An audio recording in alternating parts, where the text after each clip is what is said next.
One. Welcome to the Lightforge podcast. I'm Edward. So this is wait a minute. Wrong podcast. Sorry.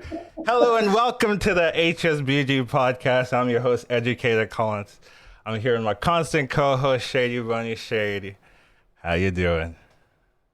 I'm doing well, Edward. Thank you for having me on. No problem.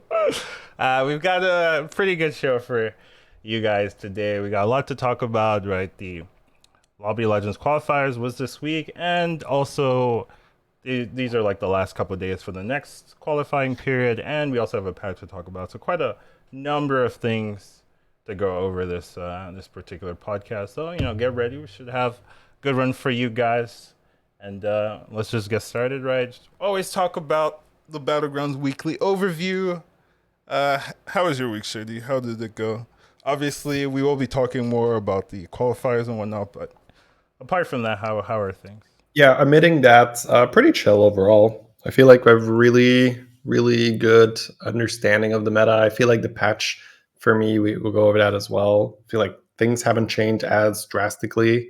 So maybe that's just people either not adjusted yet or, it just not being as big of a deal. But yeah, feel like I've got a good command of the meta, and I've just kind of been chilling, just playing on Twitch chat, climbing on Twitch chat. Yeah, it's been good. What about you? Nice. I have the opposite, where I am struggling to make it back to top 16. I was like number 2 last week, and then I lost a couple of games, and now I'm trying to like recover that performance. But I still have a couple of days, and I'm playing more. Like yesterday, I streamed for 11 hours, just like playing pretty much nonstop. Right, gonna try to do that after the tournament. I mean, after this podcast, and then also tomorrow, and try to get somewhat comfortable. That's all I need. Just be comfortable. Don't have to be like number 1 or anything.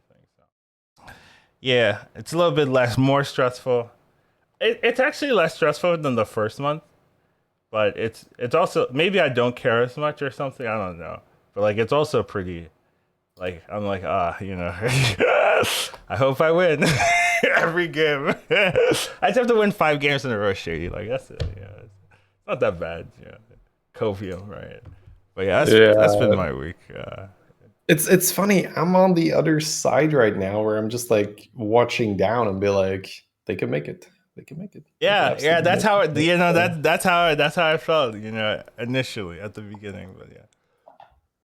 That's it is, yeah, like I don't know. I feel like you've done it before, right? So I think that helps a lot, where even though you pushed past those moments of, oh, I'm not gonna make it, but I'll play anyway. And it's like, oh, now I'm definitely not gonna make it, but I'll play anyway. It's like, oh, I'm definitely not making it. It's like, oh wait, I made it. So now you have that, right? Yeah. So now, no matter how bad it looks, you're gonna be like, no, just go, just play. Yeah. You never know, right? You just go on a heater. Just play. Another thing is, like, you can have other people qualify in other regions, right? And it has a like semi-advantage where, like, oh yeah, someone might qualify. Dumb. Yeah, it's a little unfair, honestly, that we have we qualify last. I'm looking over on my ladder. I see Waterloo. What the hell are you doing here? Yeah. Bill is just chilling here, right? It's like that's 2 slots gone, like, minimum, right? Yeah. So I'm saying, like, it's more possible than it seems, right? And also, like, sometimes people don't like accept the thing, right? That happens. Yeah. Like 1 or 2 people as well, right? Sometimes don't accept. So there's quite a good chance, as long as you're like pretty close, that even if you don't like make that cutoff, you can still like squeeze it in. So it's definitely a good idea. Like, you want to confirm it, but even if you don't, there's a chance you still get there. Unfortunately, I do not want to be in that position, so I'm just gonna try to just qualify normally like a regular person. So yeah. So something that I did notice for myself is that I don't want to be in the spot where there's like some doubt. So it's honestly, like you said, just be top 5, right? Yeah, just be top 5. So that's, yeah.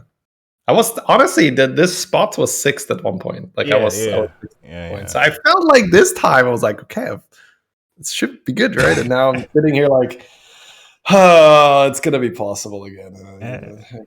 Don't worry So about like it. next, I think you're okay. Like, yeah, like I already said off stream, like I'm not gonna stay up this time. I'm just gonna go to bed on my usual time. And hey, if I wake up in the morning and I see the announcement and I'm not there, then so be it. That means that next time I'm just gonna have to make it so that there's just no way, right? So I have to push even harder. all right. All right. So I guess the first topic we will be. No, that's not right. Oh, I need to change that. Whoops. Okay. Kekoit. We're talking about Lobby Legends. That's not. I actually do need to fix these. Okay. So the Lobby Legends qualifier discussion. I've only put the first two lobbies. Those are the lobbies that we were in. Lobbies. There are interesting things to talk about in those, but we can't really give our perspective on either of those lobbies. We can really only talk about the ones that we were in, right? I'm perfectly fine with going first, if you want to talk Sure. about it first. No, you can go. All right, so I had my games right. One thing here, it says my second game was Yogg. That is not right. I was playing Mutinous, so that is a bit incorrect, but rest are pretty similar. So I did like the Lobby Legends like raid leaders day one, right? I didn't really feel like talking about afterwards because I didn't feel like I played that well. This one I'm pretty fine with talking about because I did feel I played the first two games relatively well. The only criticism I could give to myself is I could have played a little bit safer, but I think instead of like getting like seventh or right, you'd maybe get top fourth if you're lucky, fifth most likely if I played a little bit safer.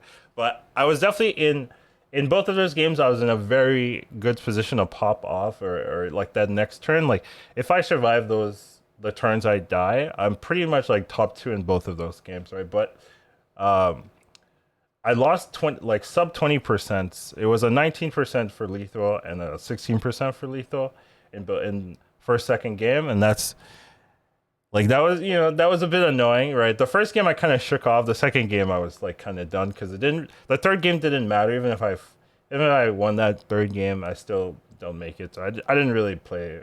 I was kind of checked out of my third game, so it didn't really matter. I would have played differently if I was like in contention or whatever, but those first two games, I think I played it well. I was definitely in a spot to do well, make it in. Right? There's no guarantee, even if I make it into the second stage, I would have gotten out of the second stage. Right? So it's not super salty, right? Like because yeah, I didn't make it to the first stage, and it was probably unlucky, right? I lost two subs 20s, but it's not guaranteed. Like this isn't like the difference between I made it in or not, right? This is the difference between getting into the second part that I had to perform well, right? So it's just like Bob wasn't on my side that day. My first hero is Eudora, and then like I get unlucky fights playing Eudora. It's like come on, like game, you know. Like, what were the? Do you remember the or alternatives? Like, what's the pack where you go like, yeah, I'll take Eudora in a tournament? I think Eudora is okay. It's just Yeah. riskier, but the others were unplayable, right? Like obviously, but I think Eudora, you have a chance to win with a Eudora compared to some of the other choices where the high roll heroes will always destroy you. With Eudora, you can high roll yourself, right? If you get a good Mhm. 5 drop, or even like a good golden 4 buddy or golden 3 buddy with direction, right? You can high roll those tempos. So there is a window where you can actually win with Eudora. It's obviously a lot lower, and it's not a hero like I would prefer to pick, but out of the options I had, I mean, I could definitely check and see exactly what my Yeah, options. not a big deal. Not a big. I was just thinking, like, I'd much rather have something like an Edwin or a secret guy, like something a bit safer than a Eudora in a I don't tournament. like Edwin, to be fair. Like maybe I'm a little bit biased. I'm pretty sure I didn't have an Edwin, but I don't know if I would. No, I think that's where the difference lies. That's why I practiced some Edwin, where it's just like, I think this is an okay tournament guy. Just take your fourth, take your third. You're cocky. I guess He I just had craves Rat help. King, Vander, Yeah. Shutterwalk, but no Beast, no nothing. And Eudora, yeah. So Rat King, Vander, Shutterwalk, Eudora. Those are my choices. Yeah, I might be looking at Rat King, or like if pirates are in, I Dude, might what? just Just try to take walk. Eudora. Get your 5. It's fine. Why would you not take Eudora's not that bad. She's so slow, and you take I could damage. have top 2 that game. I just got a luck on like it's not even like the game was bad. I just got an unlucky fight Sure, there. sure. Yeah, okay. I guess the issue I have with Eudora is like it's a 3-star buddy, and it's always like feels like it's so close whether you're gonna get it on time or not, because you have to invest. Well, then play heavy tempo early. Yeah, play heavy tempo while pressing a button that costs 1 gold. That doesn't do anything Yeah. I for your mean, board. you're going reform curve, sure, but like, Yeah, I know. Of course, you're going as heavy tempo as you can, but if you're playing Reform, you're getting extra minions, right? If you're playing Eudora, you don't get yeah. anything. What I mean, it's supposed to, pay off a bit, but Yeah. No, I know that there's a payoff. I'm just saying that by the time you get the payoff, you're supposed to have the buddy as well. So it feels like Eudora is very susceptible to not getting her buddy if you get a little bit unlucky. Whereas with other people, you need to get quite yeah. unlucky to But not I get mean, the the hero buddy. choices are like that much better. Like you're saying, oh, Rat King, you'd get your everything would Well, go well so the way perfect, I look at Rat King gets a 2-star buddy really early, right? Because you and then you win and then fights what, the whole time. and then So what? that pulls at 6 eventually, or you can use it for a 5. And I just feel like it has more I would have options to died play. even faster with Rat King. Sure. Like I guess we play Rat King different. Like I'm not saying it's a great pick, but I guess probably the biggest one is that we just have a different feeling on what Eudora can do. Sure. But I'm whatever, looking we at the don't. fights, dude. You've made me it so feels bad, man. I I've was opened in up the such a good spot too in this game. I was still there. How did I die? I could have positioned differently. That's one thing. Actually, now I'm looking at it, I could have positioned slightly better as well, and maybe that would also help a bit. So yeah, there was a couple of things I could have done, but still, I mean, still. I think if I position if with hindsight knowledge, I never die. You know what I mean? Like if I Yeah, knew what his board was and I could position, I never die. or just had a I'm little not bit. even supposed to die there in the first place, but whatever. It's fine. I'm gonna ignore it. Anyways, yeah, that was my tournament. I lost 2 sub-20s in the first 2 games, and that knocked me out. So yeah. How about you, Shady? How did yours go? So I had a really nice start with a Tess, where this was a pretty weird lobby because it was a no Murloc lobby. Usually Tess and a Murloc lobby, it just ends with a bunch of Amalgadons. But this was a no Murloc lobby, so I had to really, really look for a game plan. And I wasn't really I wasn't really seeing anything. But Stupid cat. she wants some attention. So the turning point for me that game was I fought Scabs, who had taken my buddy. Okay. So they had both hero powered my buddy and taken the buddy with their buddy. So they had 2 of my buddies on their board. I fight the Scabs and I take the double buddies after also tripling my buddy. So what I get is a golden buddy and 2 regular buddies, which deals a total of 4 enemy buddies. I fight Galliwix the turn after that. So Must be I nice.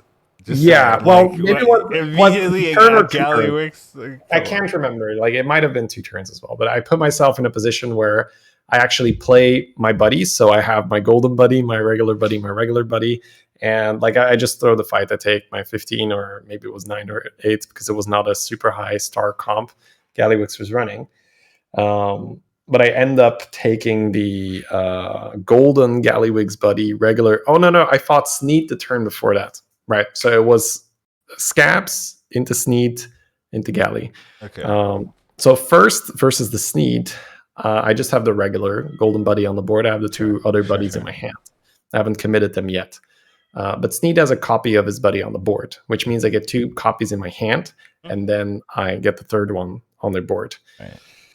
I get a crocodile and I just use my brand, which I had tripled into with the buddy. I copy the crocodile with the Snead buddy. I can Yeah, feel this story. it's an unbelievably clown fiesta setup, but Yeah. it was so difficult to navigate this, to see the path of like, how does this turn into a comp? Like, yes, I'm getting a lot of good stuff. No, a lot of good stuff. And I had a random divine shield on my board. So the easy way out is like, oh, let me just pump the shield, right? Murlocs are out, let me just pump the shield. But I feel like that wouldn't have done as well. So the first step is I get all the Snead buddies on a crocodile, which means there's now a ridiculous amount of crocodiles in the Snead buddy, because with a brand, it all stacks. So you have the regular Snead buddy copying a crocodile twice. So there's 2 crocs in the 1 buddy. You now use a buddy on the buddy. So now there's 4 in there. Then you triple it, which means they all combine. So then there's 6. Then it's a golden one that copies it twice, I think. So then it copies that croc twice, but then with Bran, it's another 4 times. So then you have another 4 times added. So I think there's like 10 crocodiles in this 1 buddy. 14. Yeah, whatever. A crap ton, right? There's a crap ton of crocodiles in that 1 Snead buddy. And then you proc that with macaws. So I had macaw on the board and maybe the 10. Snead Maybe buddy. it is 10. Sorry. Irrelevant. There's a lot. Yeah. Lots of procs. You get a Baron later, times 2, by the way. Yeah. You get a Golden Parrot, times 2 again. So yeah, the stacking is absolutely insane. So I have all those croc buddies in that Snead buddy. Then the turn after that, I fight the Galliwigs. I throw it around. Actually, I was probably supposed to do okay because I had all those crocs in there. Did you have a macaw? No macaw yet, but I had a baby crush in the back. So I was like, oh, there's gonna be a big baby crush, right? Yeah. But it attacks a Void Lord and dies last, so I lose the round. But whatever, I had HP, I could tank it. Actually, as I think back about it, I say I threw the round, but it's like I'm never supposed to lose it, right? I have a million croc buddies and a baby crush. I'm not supposed to lose that, but it attacks a Void Lord and doesn't die, so whatever, doesn't happen. But yeah, I get 4 Galliwigs buddies, meaning I get a golden one immediately and a regular one spare. With the brand on your board. And yeah, with a brand. And what does the Galliwigs happen to have on his board? Oh, 2 macaws and a trickster. And I'm like, I'm seeing the game plan here. The gears are turning. I'm just like, yoink, and just take everything. And I make a 100-100 trickster. I've got 2 macaws on the board. And I'm just like, let her rip. And it's just mayhem. And I actually watched the broadcast because Slissa was unofficially broadcasting this. And at some point, she was like, what is the Snead buddy doing there? And then the macaw attacks, and it just turns into like a 70-70 straight away. She's like, oh, what is this? Because normally when you have a 100-100 trickster, while that's amazing, right? You make like a 5/100 macaw. It doesn't do too much, right? But if your macaws have like 70 damage, 140 damage, like 300 damage, yeah, adding 100 health is pretty damn good. So I remember knocking out Scabs, who just like, this was unbelievably sad for the Scabs because he was so strong. He, like me, had a bunch of buddies. And guess who he fought? Galliwigs. And guess what he had on his board? A bunch of really big cleaves. But it just wasn't enough. I killed him. I killed someone with like 380 damage cleave minions on his board because my parrot just procced the buddy, so it got a lot of attack. And then the trickster was just like 100 and another 100 and another 100 when it died. So I got this parrot, which was like 300, just like farming those cleaves. And it was just, I looked at it, it was like, oh my God, this is insane. Like this person died. So yeah, it's that game was absolutely crazy. And then of course, and somehow who killed you, Flurgle? Sorry? Oh, what? No. I died to Leapers. My last opponent was Leapers.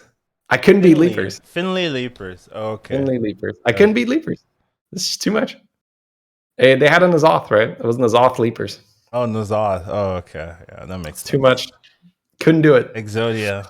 Yeah. I even got some spores to be like, yeah, I'll just get like really big spores, but It was pretty much zap. I'm not even sure if they were zappable at that point, but it's not even, whatever. That was a brilliant. So, like, I won't take as long for the next two games, by the way. It's just, I they were feel also like very short.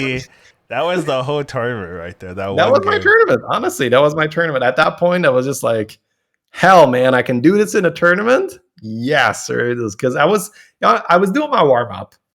And I was like, I got like 2 top 8s straight in a row. It's like warming up, and I'm like, oh no, this is not good because the tournament isn't played at a time I usually play. I play really early in the morning, and this was in the afternoon, which whatever, right? But it plays a factor. I'm someone who's very habitual. I have my routines, right? So for me, perfect time is like tournament 7 a.m. in the morning. Let's go, right? It's a perfect time for me. But apparently, most people, right, are having to coordinate this. This is the an rest EU of the centric tournament, and you're I like, know, and I would probably do better in like an Asia or an NA tournament if it's like some god awful like 5 a.m. timing. I'd be like 5 a.m. would be better for me than 5 p.m. because I would happily just get up a little earlier. Anyways, doesn't matter. Yeah, weird like that, right? Weird like that. So I get to the next game. The next game, it's basically Phelan or Onyxia, and I haven't practiced enough Onyxia. So I take the Phelan, but I'm not happy about playing Phelan in a tournament because he's so fragile, right? I like Phelan. I'd be okay with that. Yeah, I pick him, but it's like my 4-drop's like a dynamic It's duo. funny, right? You're like, you do a Rat King out. You're like, Phelan, yeah.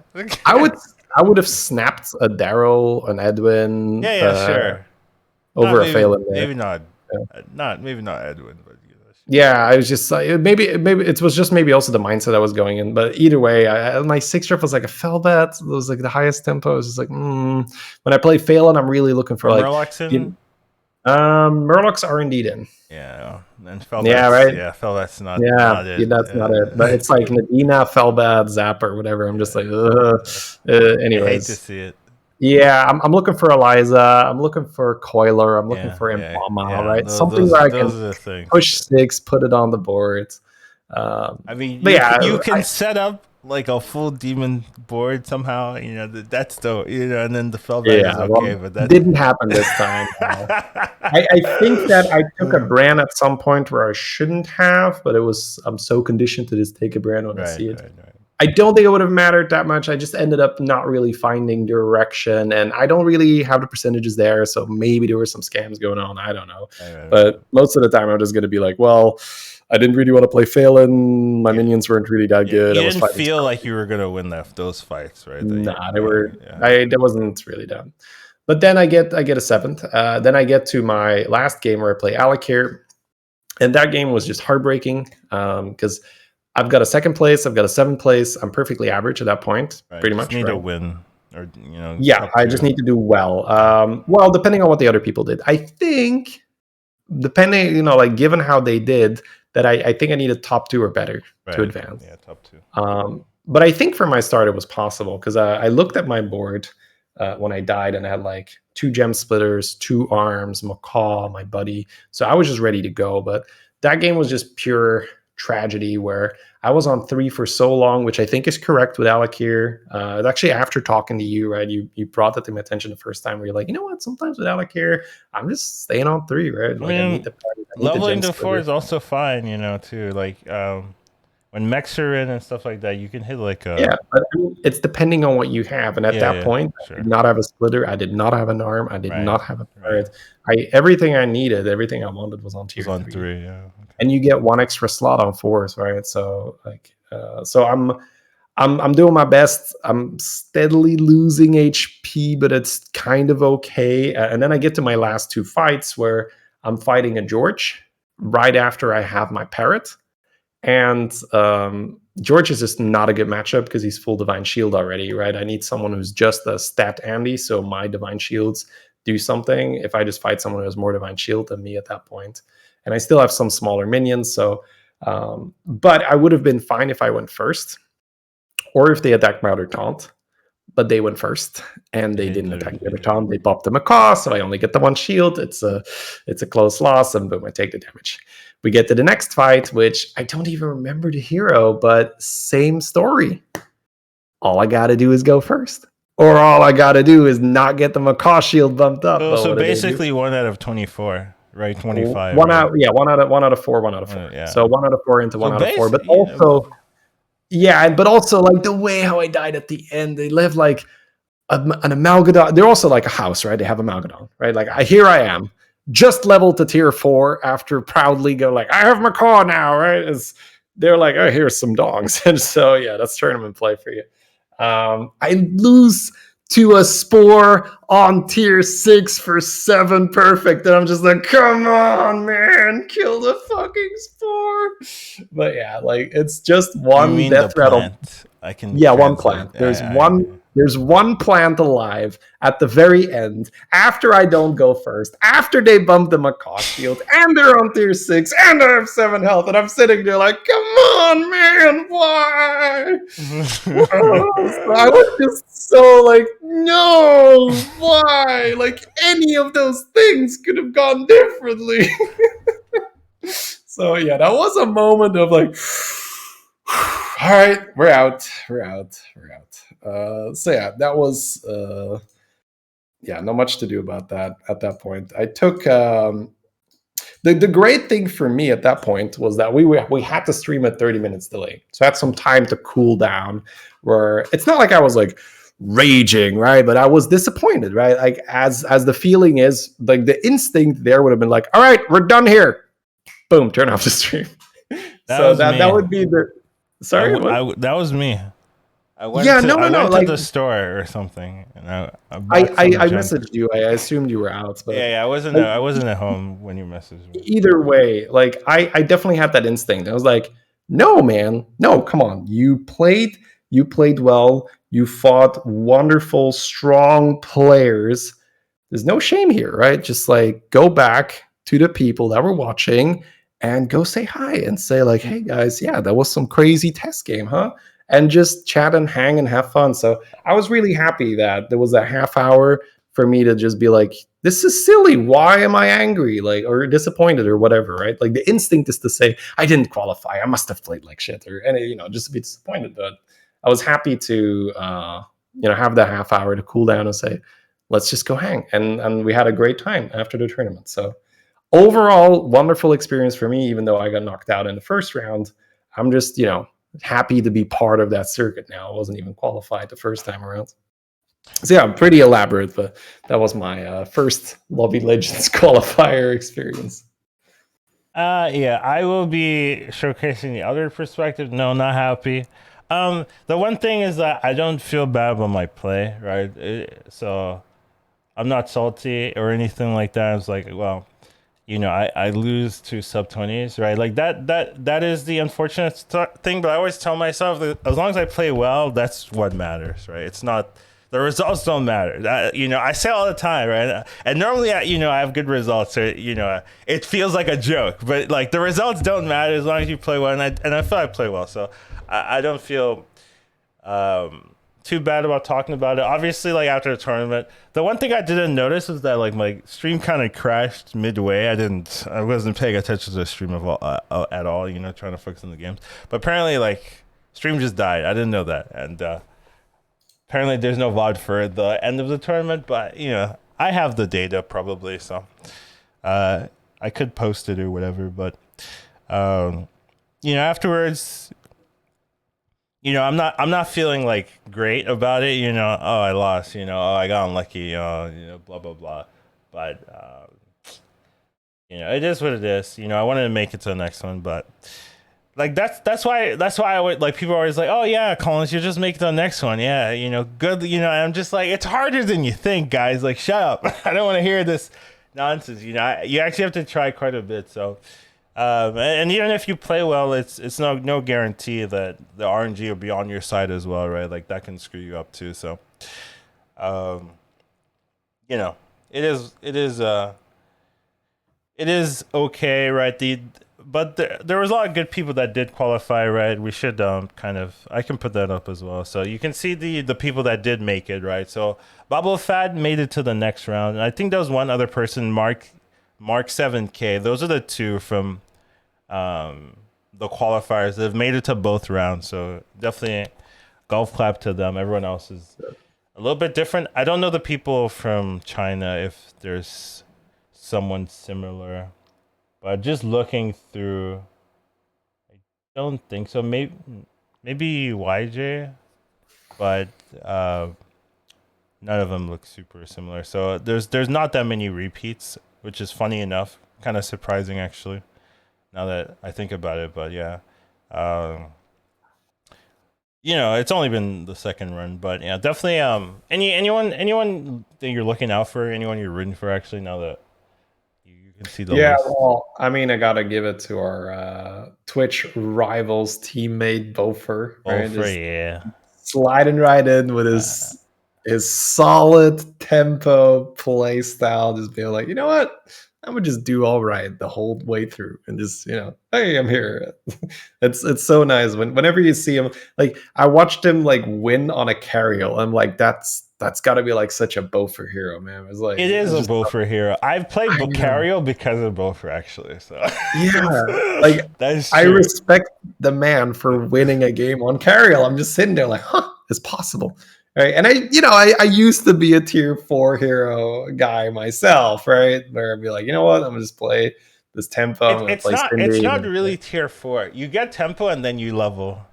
You You go to 5 and you go to then 5 or, or 6, right? And or then 6, right? you can like I think fix. that particular game that he won, he was doing tier 4 stuff, but yeah, like maybe that's not as usual. I Well, don't I know. mean, like if mechs are in, right, and Cobras, right, you can Yeah, build I a think it was bunch doing and like some. It was buffing a trickster. It was like a no Murloc. It was pumping a trickster with his hero power and other buffs and all that. I'm well, like, I mean okay, that kind of makes sense, right? If you have a Macaw Trickster and they're getting yeah, stats, right? So you're not. It's not just like, oh, I yeah, just here's a pumping the 5/3 jug. Macaw. Oh, you're buffing that. It's not. It's a little bit better than that. So I can Yep, see yep, that. yep. Yeah. Yeah, no, I'll be rooting for both. For I think yeah, like Zixo is another person. Zixo, Odrag, and Bofer. And then honestly, I guess Babo as well. Like he was such a like he wasn't even really supposed to be in this one, Right, right? right. But he was going so hard the last day of the qualifier, the last day of the qualifying period, and everyone was basically the last day of the month, right? Right. And everyone was watching. It was like, "Come on, you can do it!" It was like this huge comeback story, and then he gets like 17th or 18th, Yeah. and then hey, 2 slots free up, and he's like, "Yeah, I'm going." Yeah. And And then he then makes it to the final he makes semifinal. it all the way through, so I can't help but root for him as well. So I guess those 4 I'd be looking out for. Also, like Alucard, he doesn't stream, but Yeah. he's always in chats, so you got to give him to that. And Yeah, Kiyomi plays in a ton of tournaments. That's what I know. I've added him in other tournaments, and he just like always does well. I think I'm not sure. No, I don't think it was. I think it might have been him that was in the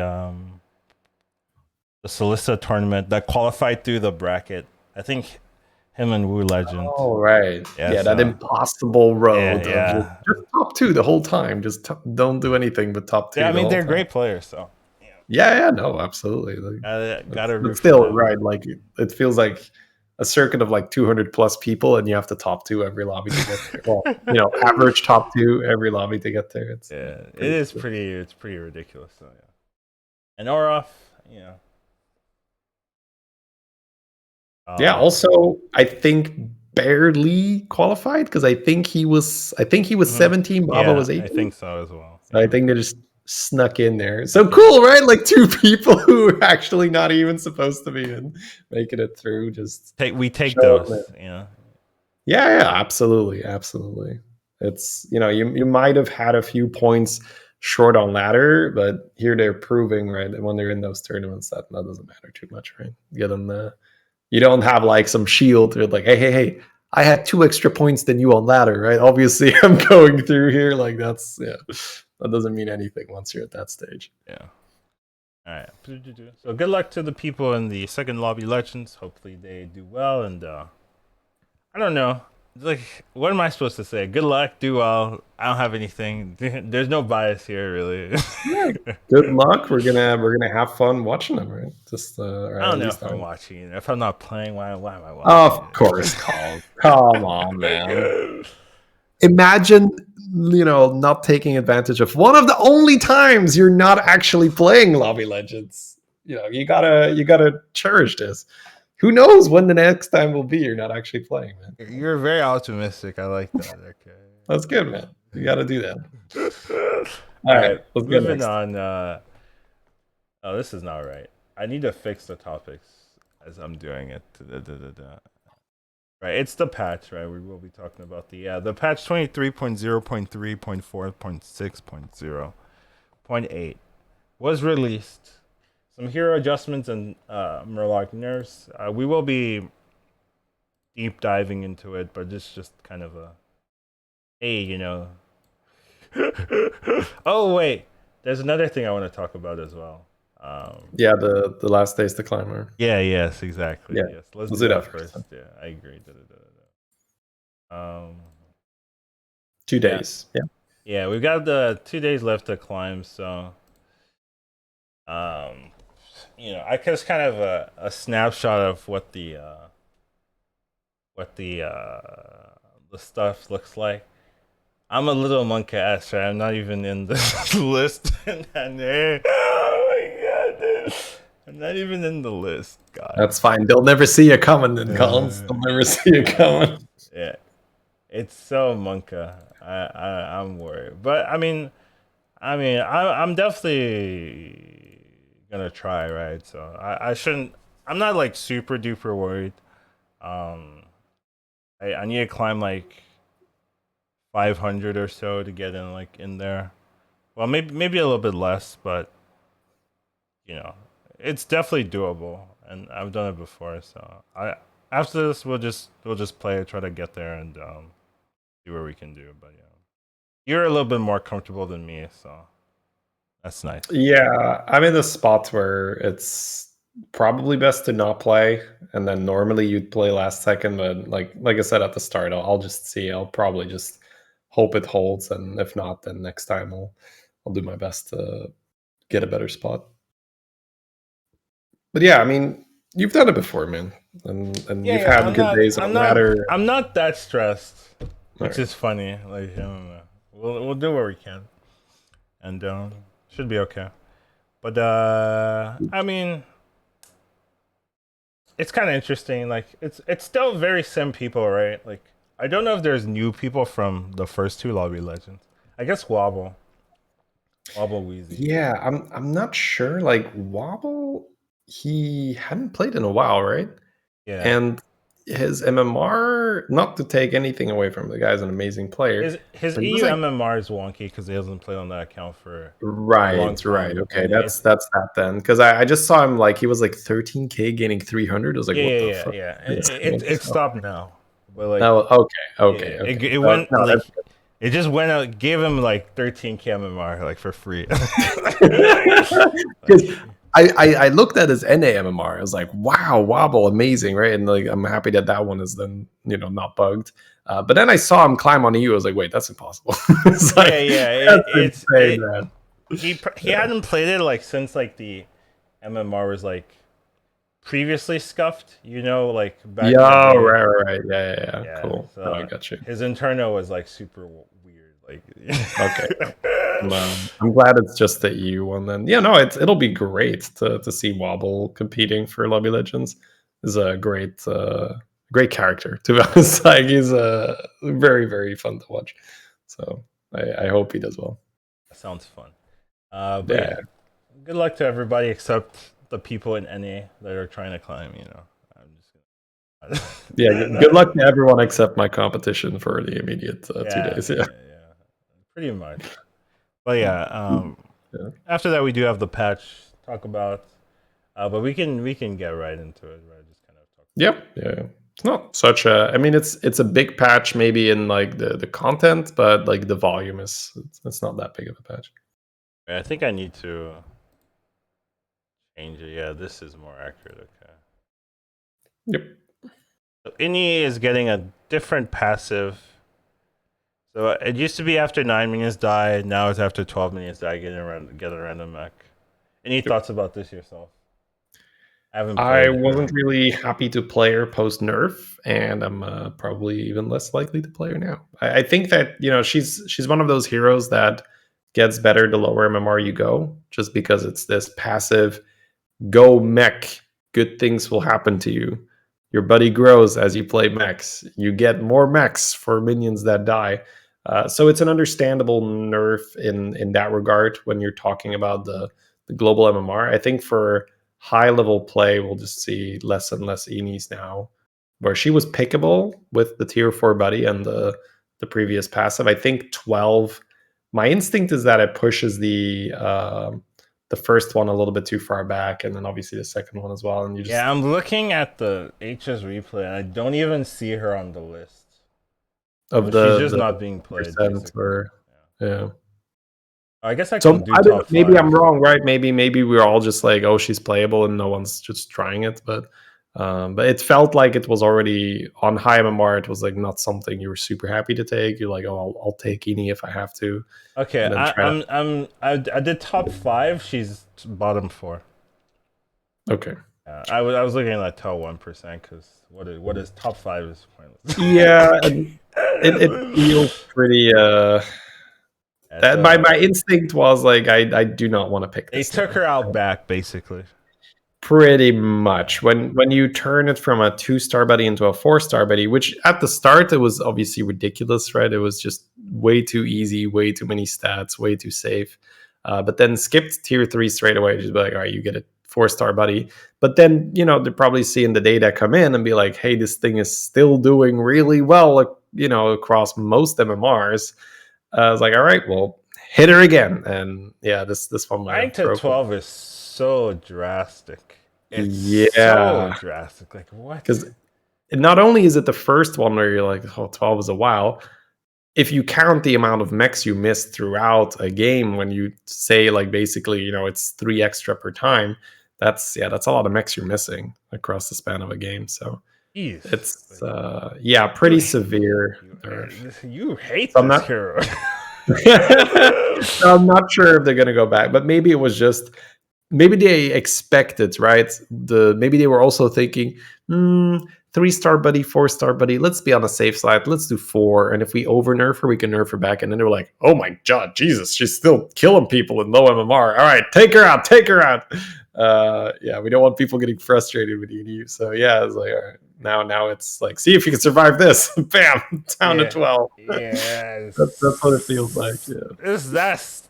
That's too much of a nerf, honestly. Like like they're really using the hammer approach for this hero. Like this is maybe the biggest hammer in terms of like you're not even going from 2 to 3. You're just like knock it up to 4. Yeah. Move Three the number. three minions every time. Like it's so much of a nerf. But yeah, I mean that's Edie, probably not your pick anymore. the initial design was too busted, right? And their solutions are like a bit extreme, right? That's how I would say it. Yeah, I think as a designer, I probably would have made the mistake to make it a 3-star buddy first. Right. But seeing as she Yeah. was still Right. slaying, right, as a 4-star buddy, not in high MMR, right, but in lower MMR, she was still doing really well. I can see now being like, okay, well, maybe we've just made something really weird here that we just couldn't account for. Let's make sure that we don't have to nerf her again now. And then let's do it up to 12. So I'm expecting this to maybe get rolled back a little bit to like, I don't know. It's interesting looking at the bottom 4. Mm-hmm. At least for top 1%. It's like Alex Straza taking his rag patches. And they all those heroes I can win with. Right? Like every single one. But it's like they're definitely the riskiest ones to play with. So rag for me is like only open in case of no Murlocs. It's not a hero I just want to even touch. Rag, dude, I'm so biased. It's not a rag meta right now. I would say it's just not a rag meta. Nerfing the acolyte to 2, like there's so much less procs you get. And if you miss a turn or something, or if there's like a dead guy in your lobby, like the so game's many over things for that can you. go It's wrong. so bad. So many games would just see rags just die, and it's like, I mean, there's not really a good answer for you, and it's and the payoff isn't as crazy anymore. Like before you get it early, then you pop off, and then you're strong. But like people spike just as hard as rags do. Well, nowadays. when Murlocs are out, I think the payoff is that crazy where you do just create an Yeah, sure. obnoxious ball of Sure, sure, stats. Like sure. it's really hard to deal with a rag when Murlocs are out. A rag Yeah, that didn't but the die thing already. is, like, also, like, if dragons are in, right, people just go like double Cali and they contest your stats, right? So there has to I be, don't know, like rags with a trickster in a no Murloc lobby. It's like, oh, it's like a yeah, one yeah. I handed mean, someone yeah, going. if the rags don't die, they can win. I'm just saying, like, there are other heroes that can contest, and you need like specific things to Hmm. be out. So I just Yeah, don't no, think it's I'm a not rag. happy I about know you're playing not rag. defending rag. I agree. I'm just saying, like, Yeah. I just had two, like, I just had a couple Alex Chelsea games, and I did really well in both of them. But they're like, it's like tier 4. Never played this hero. And I'm just like, well, if you have to, like, you can win the Yeah, lobby, right? I Same don't really Ticketus as touch. well. I played a Ticketus, won that game, right? Like, patches.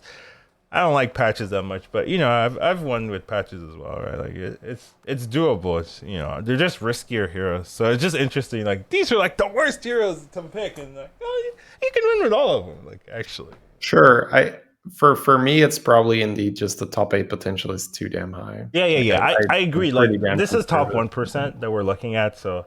Yeah, Risk heroes are the worst, right? Mutinous is the best because there's very little risk if you want so good. And them to he's have so little good risk. at winning games as well. At least for me. Yeah, yeah, he can win games as well. Yeah, so I mean, you like the least risky heroes are doing the best, and then as you go down, it's just more risk, just more risk and more risk and more risk. Yeah. All right. So Ini nerfed, and Right, then we also had Varden Varden. nerfed as well. Varden nerf, yeah. Moved from tier 2 to tier 3. Varden has disappeared as well. Any has disappeared. Varden has disappeared. I don't see them anymore. That's how I don't know. It's vanished. I mean, do you have a different experience? Do you see him still? I've seen Varden, yeah. I've definitely seen Varden. I saw I haven't Varden the seen. first day while people were trying it out, and then it stopped. Like I don't see Varden anymore. So yeah. Well, I don't think it's even that big of a deal for how I played Varden because I usually didn't use the buddy on the first turn it came Yeah, out. I agree. I didn't. The problem is like you don't get your free 6 or your free golden, right? Like that's the. I think that's Yeah, the main drawback. You don't get your free golden as early. But you actually have to play with Varden. you get it, but it's not buffed, right? So you'd have to buy it, but it's not buffed because you don't lose twice as nice. You just lose the buff on twice as nice. No. I mean like when there was a tier 2, you get a 6 drop or Right. You mean you get your okay? So what I'm talking about is when you go to tier 4, you roll, you freeze 2 4 drops, you let it sit there. The third 4 drop pops in, then you triple that. That's I yeah, thought you meant that with a free yeah. gold. That's still the same. Yeah, that still works. Yeah. Okay. I'm just saying like the tier like having a good tier 2 buddy lets you get like That's true. You discover a 6 drop. That's yeah that's an element I hadn't thrown in the equation. For me, and I was just looking at if I get it a turn later, it's not that big a deal. But you yeah I don't. mean and I think that helped a lot of people. Yeah, And now it's tier and 3. You actually have to play with Varden. That's that's what I'm saying. true. And like another big factor there is that you don't ramp up with the golden buddies effect as fast as well because golden buddies effect was Too just strong. twice the Yeah, I efficiency, mean right? that's So yeah. no, so that makes sense. That those are some really big points to take into consideration. I haven't played either of these heroes since the nerf, so I don't plan to either. So Yeah, I think it's probably safer to not be trying out like, no, let's see if I can, still do something with Varda and this and that. Maybe if you're just very, very unhappy with the pack of yeah. heroes that you're offered. Now the more important changes, like these are interesting changes, but like basically they're the heroes are removed and now your hero selection's worse, right? But that's not like Mhm. every game stuff. This is every game pretty much, and it's very Mhm. important. So biggest change I think now that I've played it, I thought the Seer might be the bigger change, but it's definitely the SI Oh, Fin on 4. yeah, Like no. it's not even close. No doubt about it. Who gives a shit, right? Yeah, Like who gives? Yeah, Fleur this gives a doesn't matter at shit. all. I mean, this does For matter because it makes the yeah, tier 3 heroes better. That's what I was talking about. Like, I thought that might be the more impactful thing. Or like right. AFK, like Alicure, right? Like, you don't have this in the pool to pick up as well. Like, I think over the course of so many rolls. Yeah, It's kind it's of not that important, but it you yeah. know it is some it like it is something to think about. Thank you for the sub. I heard a dance.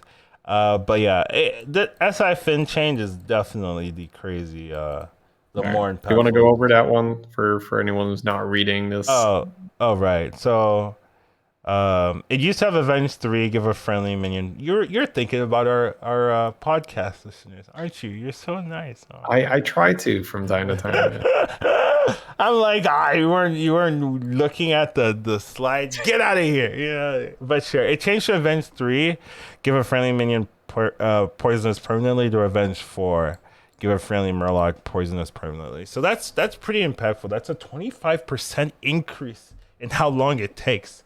A big Really, what increase. that accounts to is sometimes you don't get this to proc at all. Like, where normally it would proc, and it also increases the chance that it gets sniped before it procs. So it's quite important that from 3 to 4 increase. So It's a really big breakpoint because what you could very reliably do before is, you know how when you're playing with a brand and you're just pumping with your Murlocs and it's like wee, right? yeah, you Like put the brand first.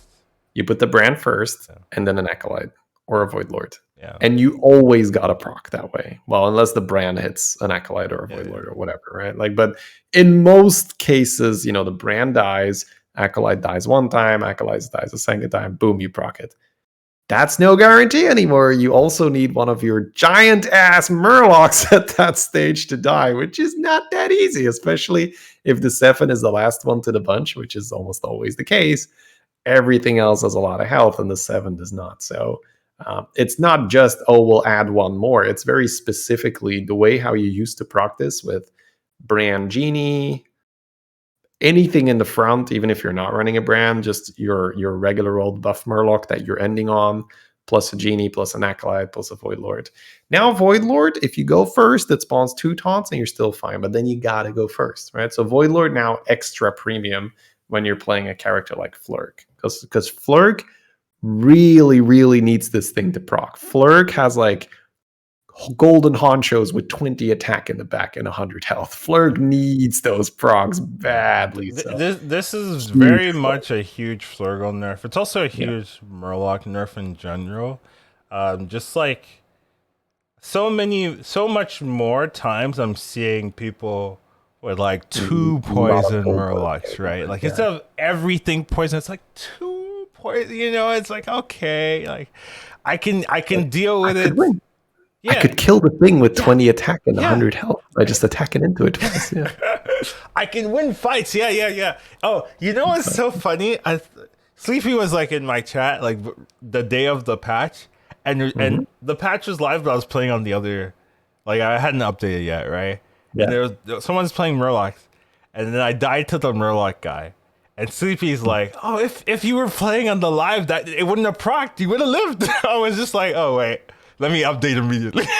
I was like, all right, you've sold me. That's actually true. I would have survived. So yeah, it's definitely very noticeable. Like to play against Murloc players nowadays, and it does make it kind of feels like you have more options even in Murloc lobbies. Like you're not like I have to 100% play Murloc, so I have no chance. Right? The people that do still get like SI Fin and Poison, like they're still like destroying you, but it's slower. Like you have more time, I guess, before they get everything poisoned. So I would say that when you're fighting the Murloc High Roller, nothing has changed okay, because yes. Oh, you I just mean, you if get they're like, dongs and yeah, if they have dongs and stuff, then ignore me. yeah, yeah. No, I was just Like, like cause the dong is still broken because they have plants on the dong, and the dong like you has taunt plants. You put your just brand comes in first. with poison, Yeah, right? So, it comes in poison. You so have plants with taunt, divine shield. You go in, your brand dies, then the dong dies, and it summons 2 plants, and then bam, bam, and then boom, you get poison over the course of the turn. Everything is poison. So yeah, if they're high rolling like that, this doesn't do anything. But if they're not high rolling in that capacity, then you have a chance. It's a lot slower for them to accumulate all their poisons. You're but the point I just wanted to make here was that they might have they might see a nerf like this and be like, they might have the idea like, oh, are Murlocs still viable?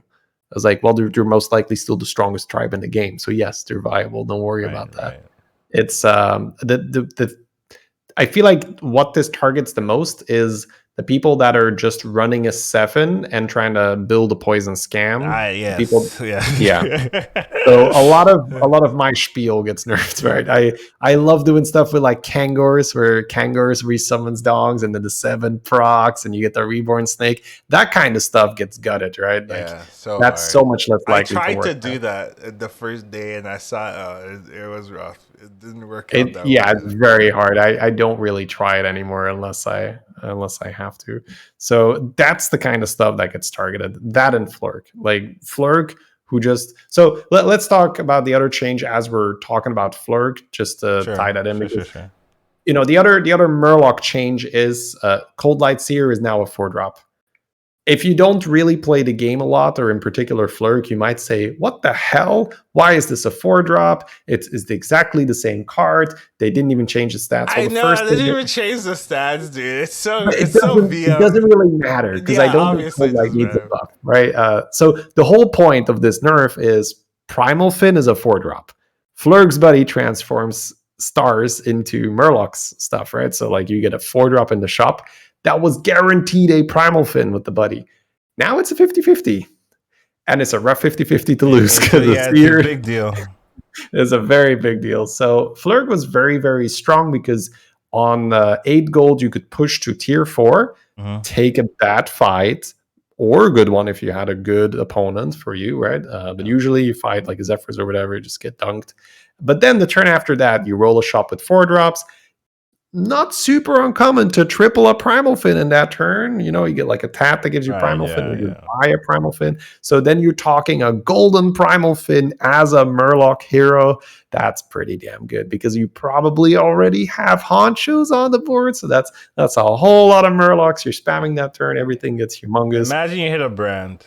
Yeah, you get a brand, maybe even before the triple, right? Like you triple this rock pool you had on your board, and they get the brand. Now you're high rolling. Play the brand now with the golden Primal Fin. Come on, and just like bam, bam, bam, bam, bam. Right? It's just like, yeah. So usually after that turn, you were just in the clear, right? So you were good. Like that was a whole lot of buffs, especially if you really, really knew how to Flurk.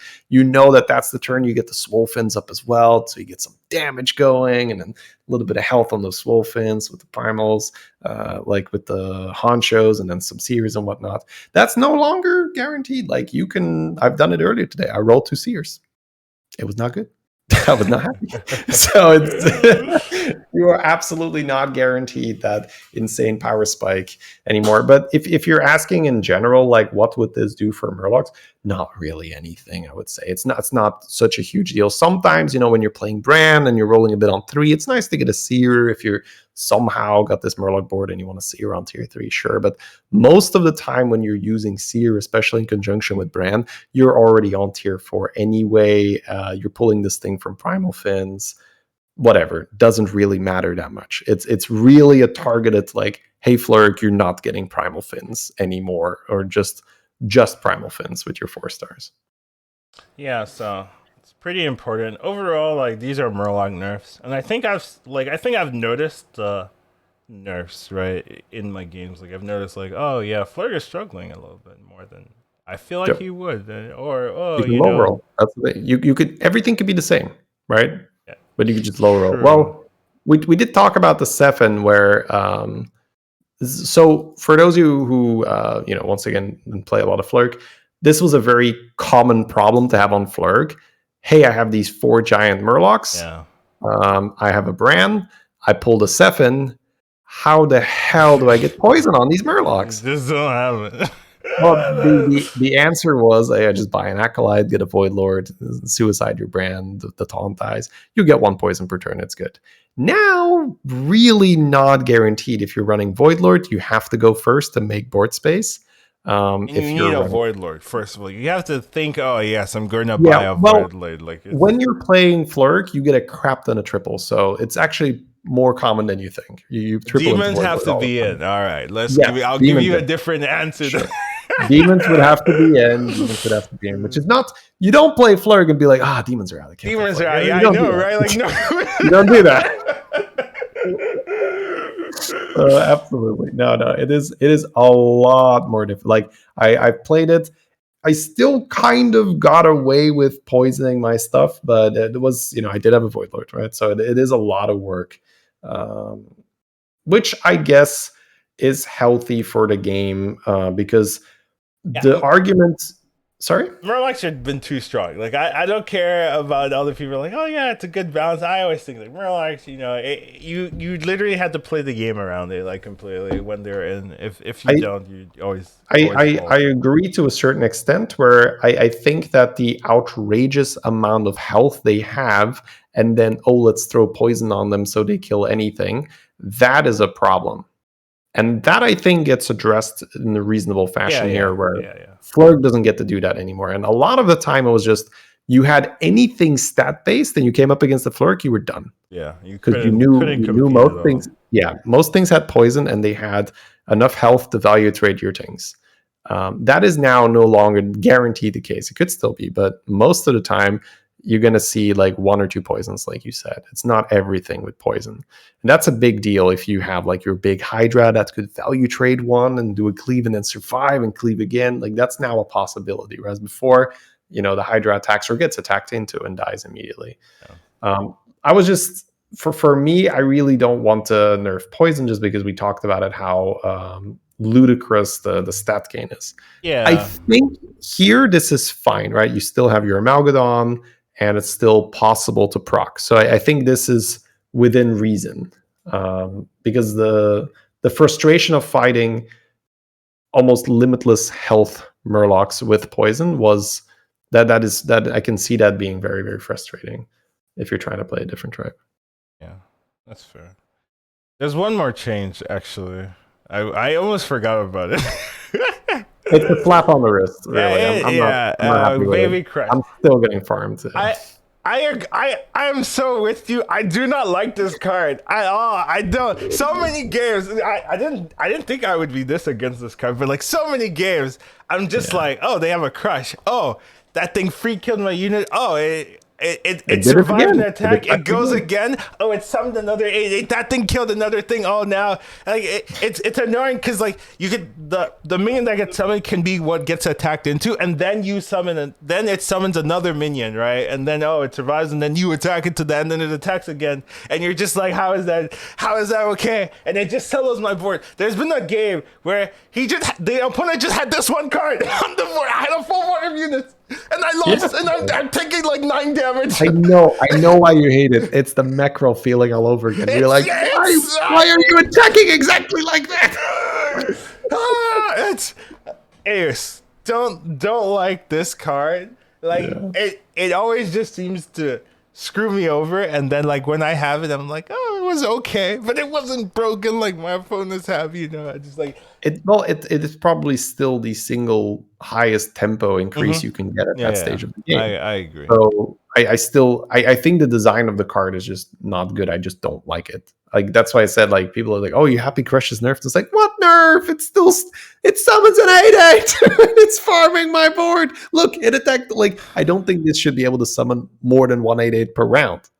Right? Like, maybe later in the game, sure. But it, like, when you triple into it and this makes like 60 worth of stats, are you shitting me? That's way too much. That's dangerous. Like, that's 2 attacks. It could do 3 or 4. It's so dumb. Like, I actually played Alec here, and it was so toxic, man. I was fighting a Vol'jin, and I accidentally found out that Baby Crush is like the best anti-Vol'jin tech, because you give it Wind Fury, Divine Shield. Yeah, Wind Fury, right? So it attacks, summons the dude, kills the thing, attacks again, summons the dude, pops the shield, kills the thing, still has the shield. And it's like, it's insane anti-Vol'jin. If he doesn't have HP on his things, right? If it's like 7-8 HP, it's insane. It just like kills 4 things on its own. It's absolutely ridiculous. So yeah.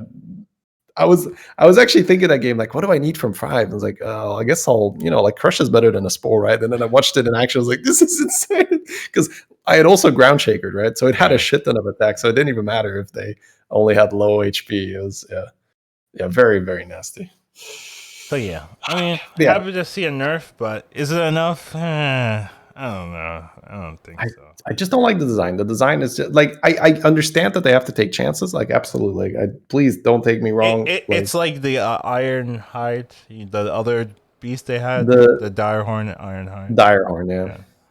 Yeah. Like yeah, Direhorn was just felt a little bit too punished if you didn't get the The overkill, right? That overkill, card yeah. was so like so that was maybe too far to the other end. So I guess this is just me saying like I don't know what I want, but this is not it. Right? It's just it's so it feels so, I guess that's the best way to say it. It just feels so bad to lose the discard. Yeah. It feels so bad. It's Like very oppressive when you get it.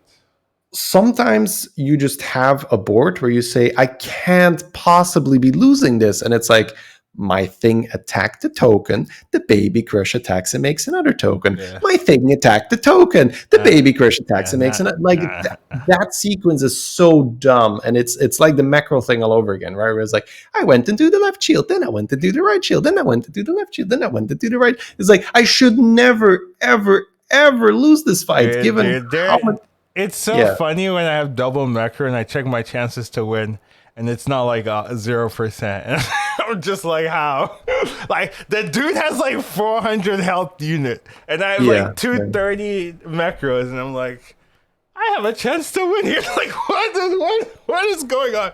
I just like it always makes me like question everything, right? Like, how does that happen? But yeah, I mean, the card is rough, you know. Not a fan. But I'm glad they're nerfing it because you know it was too strong before. I don't know if this is balanced, right?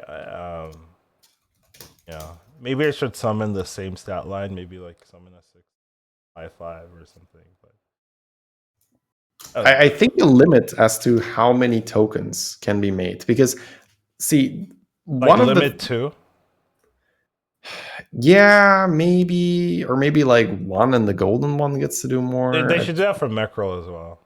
Like limit. Yeah, like limit, how many reach shields max? Like I 4. don't know. Like once again, I'm not like please. I do not want to claim like I have the answer and I know what a good balance change maybe is. limit 3. Limit 2 seems a bit rough. Well, the problem I have is when I lose to the card and it just keeps making tokens because I just keep attacking the token. Right. Like I get that it's a strong tempo option, and I have no problem with strong tempo options. Like Mama's in the game, I don't complain about Mama. Maybe in the moment I'm like, oh, this guy's got 2 Mamas, I'm going to take so much damage. But it's not so.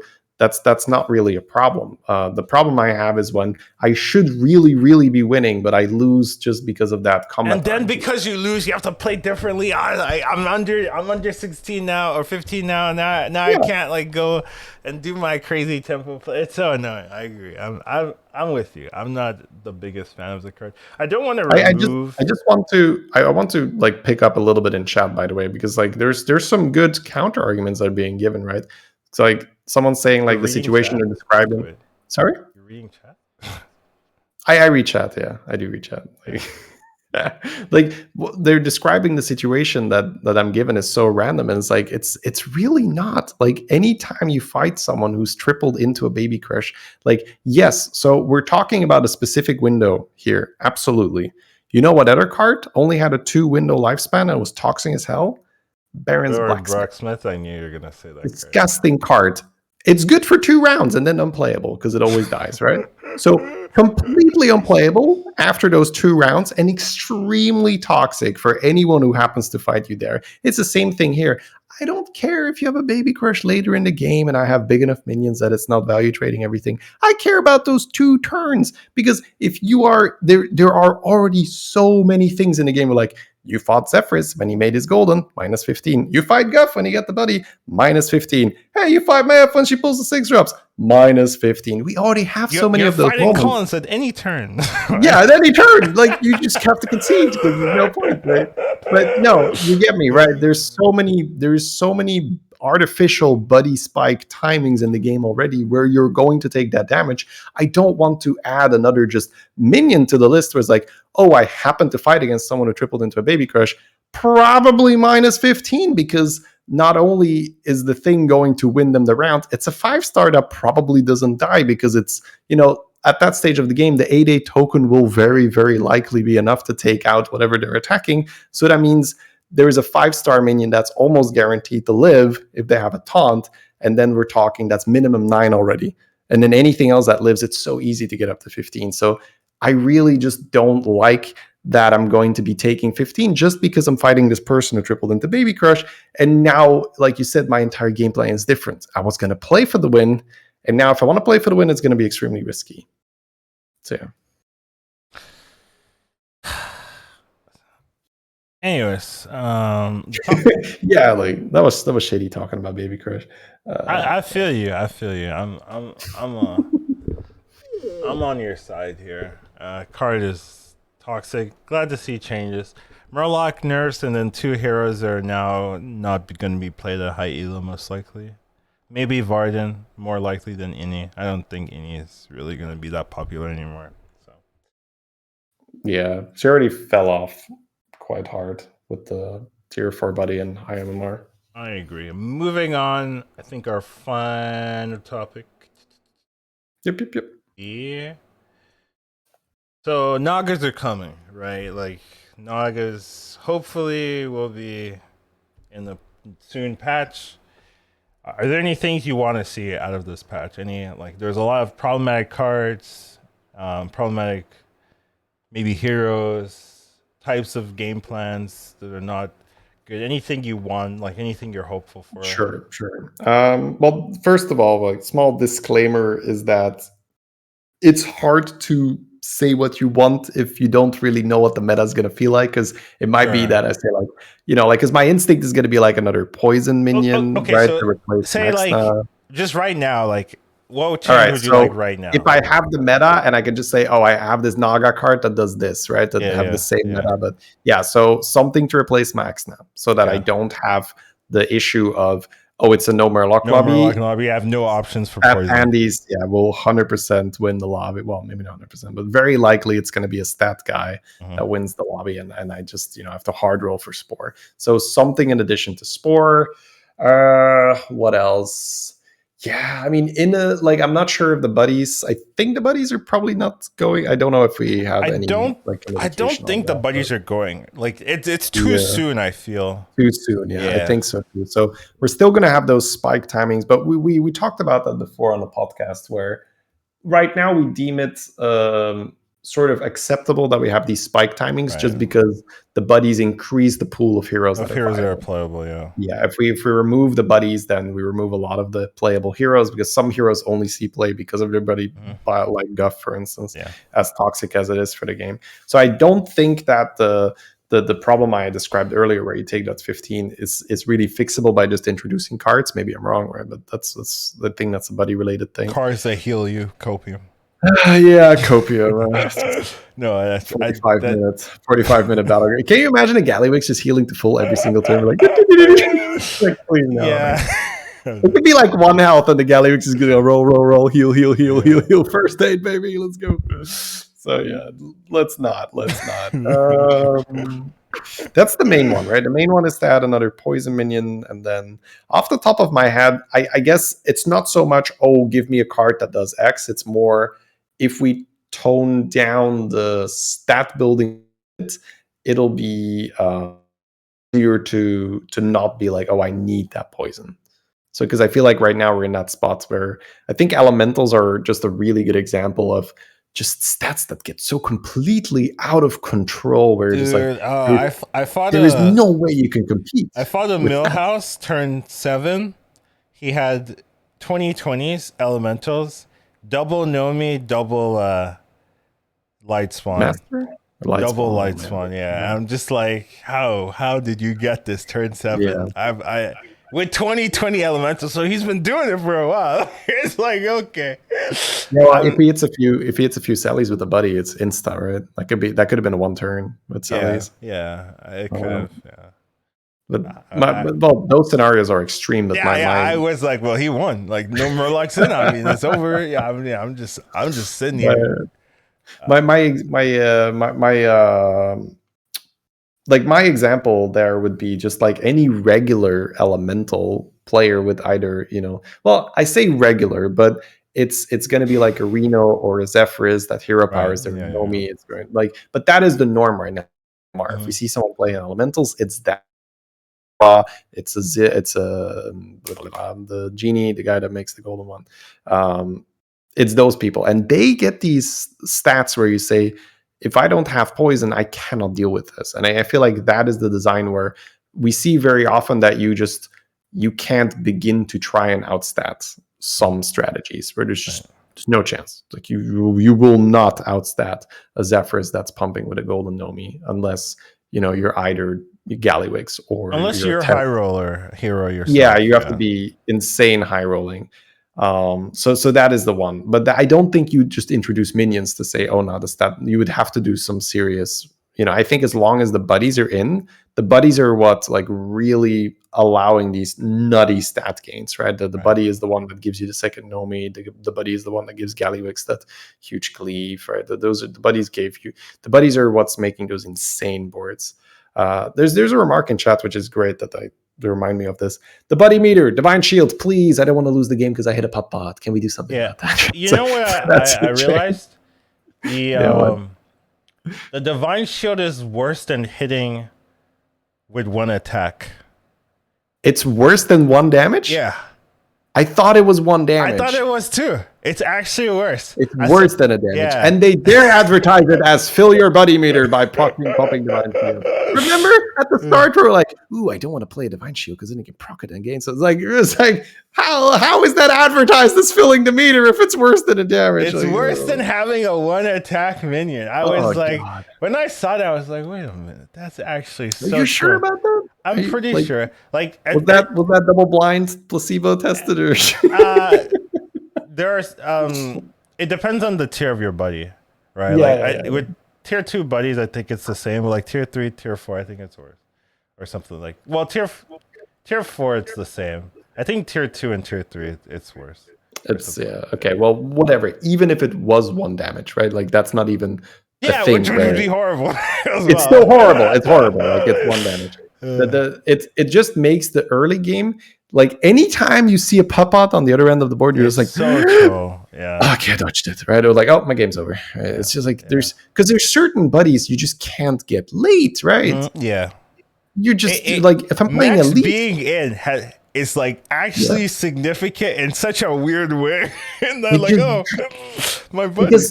Because pop-out's a 1-drop Divine Shield. It's to the point where you're saying like, how was this not a thing in testing where it's just like, oh gee, that seems kind of toxic, right? Like I'm not getting my buddy because I see people won't pick a lot of pop-outs, will they? Right? It's because like I don't like they're it's not that. It's not as refined at that. Like it's not so much. Like you need your buddy on this. The testing right? Isn't like, oh yeah, I'm top 16 shooting for top 1. And I need to win every lobby, so every single fight matters. And in my testing, I realized in this one fight, I missed my buddy by 2% meter because I went into a pop out with my 7-5 instead of the 4-1 that I had to proc it in the other turn. And now that I'd lose that, and because of that, my whole game plan is messed up. Maybe we should nerf that interaction. That conversation never happened. I'm gonna guarantee you that. To be fair, I didn't really start complaining about that right away either, right? It's once you really understand your percentages, once you really understand which heroes need to buddy when, that's when you say like, hey, that hit just cost me my buddy. What the hell, man? Right? Dude, so many games I'm like, well, I lost the game because that went to a Divine Shield instead of any other minion. It went. That's the reason I lost right there. That hit like that. It's so toxic because you're like, well, okay, let me see. How do I review this game? Oh, I just needed to dodge the mech. That's like what am I learning from that? You start thinking in a way like maybe I should have like value a taunt a bit more. Maybe I should position. I've been putting like random units in the front so that I'm like, well, at some point, like it'll go into Divine Shield, then my Divine Shield maybe, or my minion has a chance to like get hit. And it's like such a weird way to place a unit because you're scared that, maybe there's a chance that it'll go into about losing the fight. I just don't want to lose the damage. I'm going to play it weaker. I'm going to have a weaker positioning so that I have a higher chance of getting my buddy on the right turn. It's like, but I took damage, but it's worth it. And I was like, okay. Yep. Very weird. So I guess our suggestion there would just be let divine shield damage count as actual damage. Like, would that be?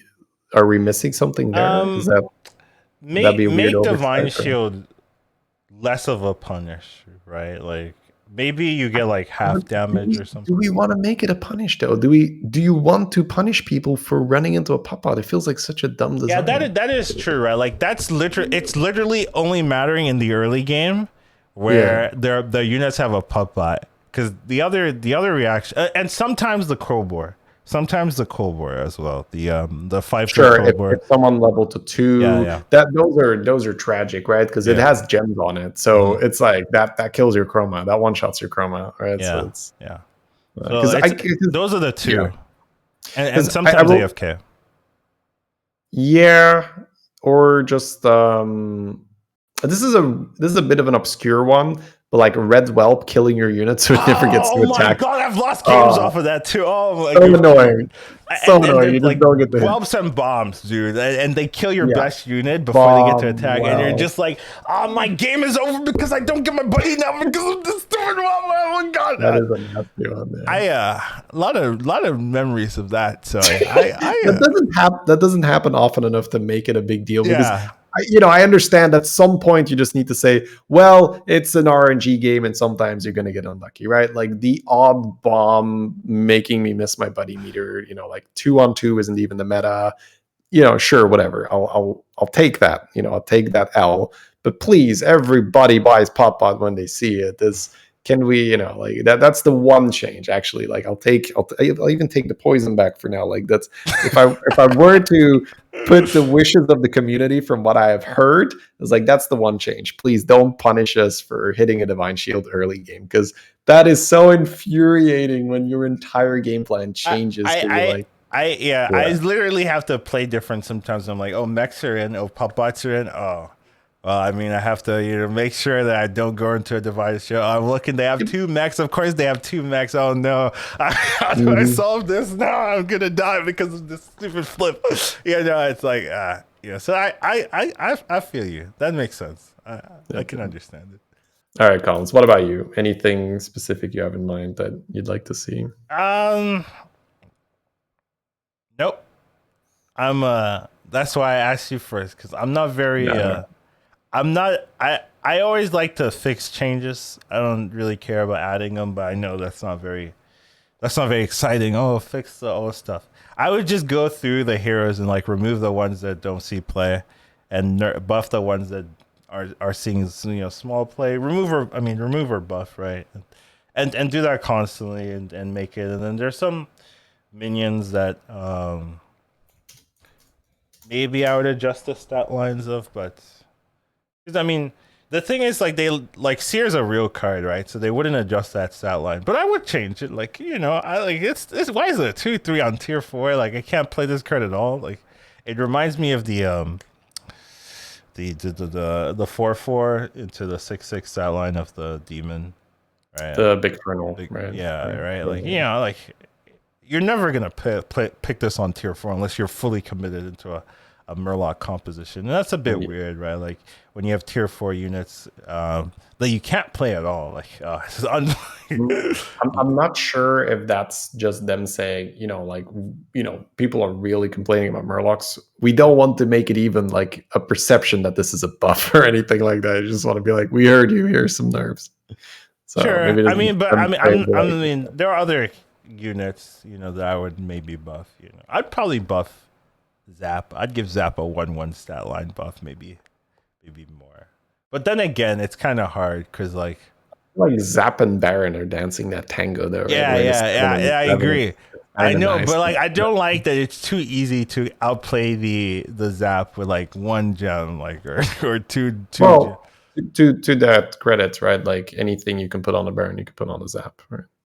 I know, but then like you're having to invest into a Zap. Like, come on, man. Like,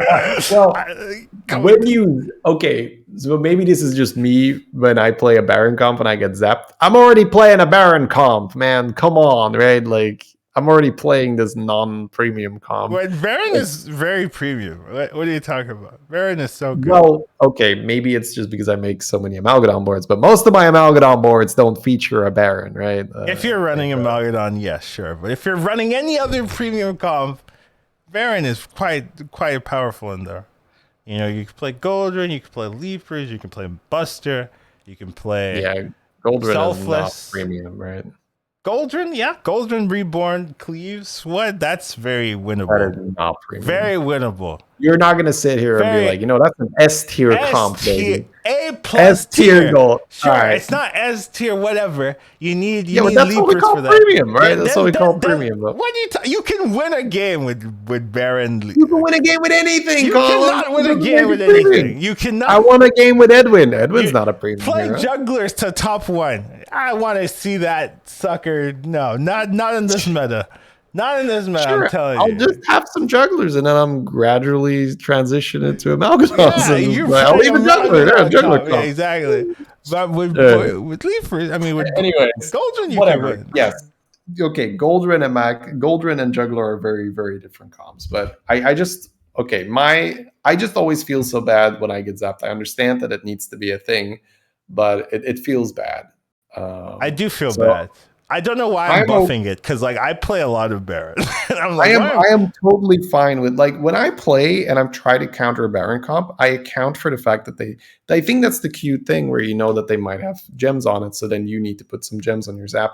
Or if you're fighting, this is the cool thing with a Leaper comp. If you're trying to counter it, you might put the zap second or third and let some frogs go off to buff their lower attack beast, so that you then you see the problem is when Quillboars are in and then their thing is like a eight something. It's really pumped, and I'm just what did I do? It's like I will say that I've really turned around the Leapers where I see a lot of lobbies being won by Leapers. I Leapers are better now, but I see a lot of XQN and Tyler forcing it hard. I saw one game of XQN. I was just like, you gotta be kidding me. He's playing Silas and he's playing some random ass tempo. And then I see him buying a frog on tier 4. And then he goes to 5 and he starts farming for Baron, makes a golden Baron and just goes Silas with the buddy. And he's just farming frog pieces and he sells the buddy and he's full frogs. And I'm just like, what? That's such an XQN thing to do. So I feel like those two in the high MMR regions, they've definitely had an influence. Where I see a lot more people playing N'Zoth and frogs in general. But I think N'Zoth, if we're gonna talk about frogs, frogs might be a problem at some point. When people get people just get better at it. Right? Yeah. For sure. It's slightly under the radar. I played N'Zoth now, that's one of your guys. At first it was begrudgingly, but sometimes it's the games are kind of easy because you're just I just need a frog and a Baron and the other pieces go automatically. You'll see the other pieces. The fact that you have the fish makes it so nutty, right? Because when you have a normal Leaper comp, you're okay, they might run out of stuff. N'Zoth never runs out of stuff, right? You do not run a N'Zoth out of stuff, assuming that the fish. Yeah, go ahead. So I mean that one in particular, and then I always say, frogs with golden Baron, right? If you can make that, then it's S plus tier, right? If you have a golden Baron, right? And there are some heroes that can do that. Silas, right? Silas can do it. Zephyrus can do it. Reno begrudgingly. Candace does it well because she swaps the snake, so everything is reborn. Right, yeah. So then you came away with a regular Baron. Yeah, so there's a couple of heroes that can do it, right? And you're seeing it more as we were getting better and more comfortable, right? The one thing with Frog is first of all, you're very reliant on the Baron, right? And also, if you get a Baron, there's a big gap, there's a big hole, right? If there are no Quillboars, right, you just get zapped and you're dead. And also, even when you have the comp, there's always a chance to lose. That might be fixed when people figure out what every piece that if it's just go not rat packs, but sewer rats, tonic sewer rats, and then just have that be the main thing instead of the rat packs, right? As you're scaling, and then maybe that'll counteract the always having a chance to lose. But like if you're just relying on like rat packs, you can always get sniped, and things like that before your things go off, and that opens up the loss potential. So you can have like the perfect, well, not perfect, but you can have like a really good setup and still lose, and that always feels weird. Like, oh, my comp just lost, like even though I had everything. Well, the alternative is that you just always win, right? Because that's kind of what Leapers do. If the Baron doesn't die, you just win. Yeah. So yeah, no, I think that what you're saying with the sewer rats is spot on. Where I see that more, where people are putting less emphasis on having like rat packs, and it's more sewer rats, and like maybe because like Nazoth, especially if the Baron is alive for when the fish dies, you kind of don't even need the rat pack almost, right? If you have enough sewer rats, Yeah. you probably still want to. Nazat, the total different story. The minion is crazy. In Frogger and Goldren comes actually. Goldren comes with it too, like because you taunt that Goldren and then it just gets the golden proc, so you don't care. Like you just then if you have golden, you could make your golden. Damn, golden Goldren. That's a tongue twister, but you can do that, and then you're just like having that in your buddy, and if you have two or whatever, things pop off, and it's kind of crazy. So that works out well as Buster, but Nazat's a playable hero. I used to think it was not as good, but I've turned my tune around. So yeah. Anyways, we're so off topic, but who cares? No. I think it's fun, but yeah, I guess we're sort of done then, right? Or I guess so. We're basically we're just winding down. But yeah, a good old Leaper chat. No, don't give me that. I don't want to see it. But I am interested to see what the new changes are. Hopefully they're interesting. Hopefully they solve some issues. I want to see what they have in store before I expect things. I'm always like not optimistic. That's my stance. Not optimism, like pessimism maybe. But I'm not pessimism either, but just not optimistic. I'm neutral, skewing down a little bit, I guess. But we'll see what the changes are if they make the game healthier or something. But generally, I mean, it's not like I don't like the game. Like, I mean, I played 11 hours yesterday. There's a reason for that. But yeah, I love the meta right now. Like, whenever you hear us talk about like what we would prefer this or that, it's usually we don't say that enough. It's like, oh, I actually really, really enjoy the game right now. So I had some reservations for the buddy patch, but I find that even though like one of the things with buddies is that you kind of need to buy instead of leveling, I found that it's been okay because tier 1 minions are still pretty good. You don't need to go to 2. I feel like if you had to go to 2 and then you couldn't go to 3 because you have to buy for your buddy, tier 2 shops, right? They can be really like, ugh, I gotta buy this. There are specific heroes where the buddy isn't like that important to get like on perfect curve, and that's been interesting for me to like realize, like, oh, I don't need this buddy. Like, I don't need like Alex Strauss's buddy like immediately. I don't need to take this buddy immediately. I don't need Nazat's buddy immediately. Like, I can wait. I can level aggressively. I don't need the buddy that turn like you normally get it. That kind of thing. There was a game where I was playing Galacron, and I got my buddy, and I saw my tier 3 shop, and I was just like, I'm not even playing my buddy. I just bought three 3 drops, and I was like, yep. And then I'll just play it next turn. I was playing Guff. I was playing Guff actually, and I'd rather have taken three drops. Yeah, it wasn't Galacron. Yeah, I was playing Guff. And what are we talking here? What are you taking over playing your buddy? It was like a full Divine Shield composition, like Deflecto, Gem Splitter or something, like full Divine Shield stuff. Expected, and then I played the Guff buddy at the end of the turn, and I was like, yeah, this was worse This was You're worse. just checking. You're just Yeah, checking. I was like, I made the right decision. I'm not I even was very, freezing like, this crap. All right. very surprised, but yeah, it was interesting. Like, huh. Didn't need the Guff Buddy, apparently. Apparently the hero. I mean, that's a high roll kind of Yeah, that's a high situation roll, where you're like, sure. I'd rather not play.